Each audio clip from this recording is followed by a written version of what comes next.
si vous voulez bien, c'est à vous d'abord. Donc, je vous passe mon micro.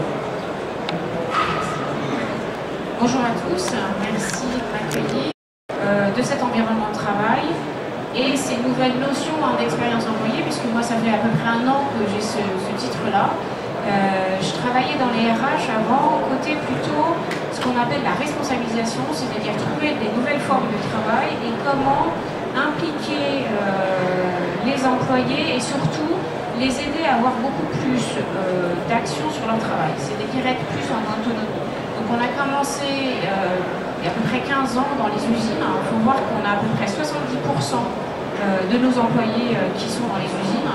Et on a commencé à regarder finalement comment on pouvait organiser le travail pour donner beaucoup plus d'autonomie aux employés et qu'ils soient plus dans la proactivité par rapport à leur environnement, puisque ce sont eux qui le maîtrisent, qui le connaissent le mieux, puisqu'ils y vivent tous les jours et qui le subissent parfois tous les jours.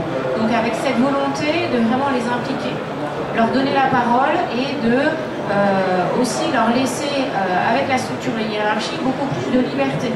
C'est-à-dire un management qui s'éloigne, mais pas pour laisser l'employé désœuvrer, mais au contraire pour essayer de monter en compétence et faire que son travail soit plus intéressant, plus valorisant et qu'il s'y retrouve finalement avec une meilleure motivation, ce qu'on va appeler aussi l'engagement.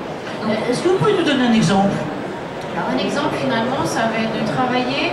Alors déjà, de toute façon, les 3-8, déjà ce qu'on s'est dit, c'est est-ce qu'on a besoin d'avoir un chef d'équipe à chaque équipe? Et on s'est dit, bon, les équipes de nuit qui sont les plus dures, on va commencer à enlever les chefs d'équipe pour les équipes de nuit. Et donc forcément, il fallait trouver un mode de partage de l'information d'une équipe à l'autre, il fallait pouvoir s'organiser, il fallait pouvoir commencer à réparer certains petits problèmes de maintenance parce que tout le service de maintenance n'était pas là, ainsi de suite. Donc c'était réorganiser ce travail avec la volonté de donner beaucoup plus de terrain à l'action pour les employés. Sachant qu'on a commencé par des pilotes basés sur le volontariat, c'est-à-dire que ce n'était pas forcé, que c'était un petit peu sous cloche. On étudiait certaines équipes volontaires et il nous fallait finalement un triangle de responsabilisation, c'est-à-dire le manager, les équipes et les équipes support.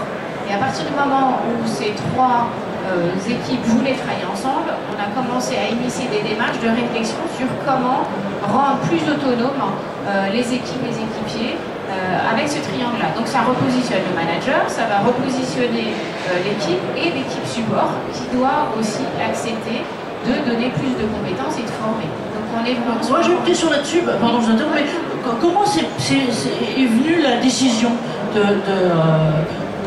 fait, on s'est rendu compte qu'une structure hiérarchique, on va dire pyramidale, ce qu'on appelle pyramidale classique, avec un commandement qui vient du haut et qui est redescendu sur des ordres, avec un travail qui est de plus en plus saucissonné et où on perd le sens de son travail. On se retrouve à avoir un désengagement des employés puisqu'ils ne savent pas exactement pourquoi ils travaillent. On va leur demander, par exemple, d'être en chômage technique et puis après on va faire des heures supplémentaires le mois suivant parce que... Donc avec ce qu'on appelle des injonctions contradictoires sur cette organisation du travail. On s'en a rendu compte que finalement on arrivait aux limites de ces systèmes-là et plus on est dans un environnement complexe, moins ce système-là est adapté finalement. Donc on s'est dit, l'environnement économique, sociétal, mondial est de plus en plus compliqué. Donc les sollicitations des managers augmentent et on se rend compte que si on reste sur cette organisation du travail très hiérarchique et top-down, finalement les équipes en opération sont démotivées, ne savent pas pourquoi ils travaillent et subissent finalement ce travail. Donc on s'est dit comment essayer de leur redonner plus d'engagement dans leur travail, plus de sens dans leur travail, et en les écoutant, on s'est rendu compte que finalement, ils voulaient aussi participer, être acteurs de leur travail. Donc ça a été cette réflexion qui nous a fait penser qu'il y avait une organisation du travail qui était possible, et donc on a commencé il y a 15 ans, et puis on a eu des cercles, on a fait les organisations responsabilisantes, 1, 2, et puis après on a choisi notre organisation, et maintenant on est sur le management autonome du progrès de la performance par les équipes, avec montée en compétence. Et ce qu'on a commencé dans les usines a bien fonctionné. Et on a des retours très positifs des équipes, des managers, des entreprises, enfin des sites surtout, qui sont allés dans cette direction-là. Et on s'est dit, il y a à peu près 6 ans maintenant, pourquoi ne pas tenter l'expérience dans le tertiaire? On l'a fait en usine. On pense que ça peut apporter aussi du bien-être aux salariés dans le tertiaire. Et donc on a commencé, et c'est comme ça qu'au fil en aiguille, on est arrivé à travailler sur la responsabilisation dans le tertiaire, le structurer, travailler aussi sur tout ce qui va être nouvelle façon de travailler, et finalement arriver à une position sur l'employé expérience. Merci. Moi j'ai une question là-dessus, c'est-à-dire que, Michelin, si je peux me permettre, vous êtes, enfin, je vais dire encore des choses politiquement correctes, mais vous n'êtes pas très représentatif parce que vous avez, je dirais, c'est pas la chance parce que vous la construisez, mais des collaborateurs, des salariés qui sont à carrière longue, c'est-à-dire qu'en règle générale, moi, ce qui me frappe toujours, c'est que quand on rencontre des personnes, que ce soit des responsables ou autres de chez Michelin, c'est que les gens sont, quand ils rentrent, ils restent. Comment vous faites pour accueillir les nouveaux? Parce que quand même de temps en temps il y a le renouvellement, ne serait-ce que naturel. Oui.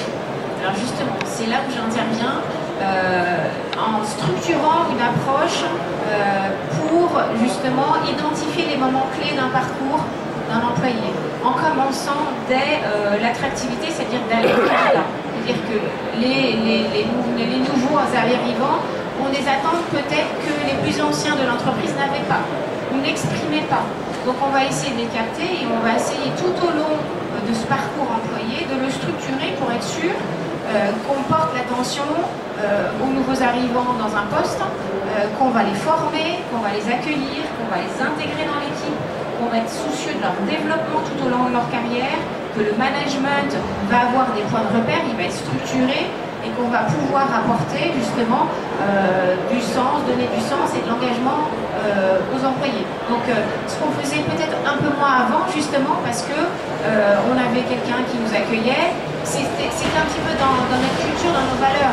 Moi je me souviens quand je suis rentrée dans l'entreprise, j'avais des parrains qui m'aidaient et qui me présentaient à différents services, mais c'était informel, c'était la manière de faire.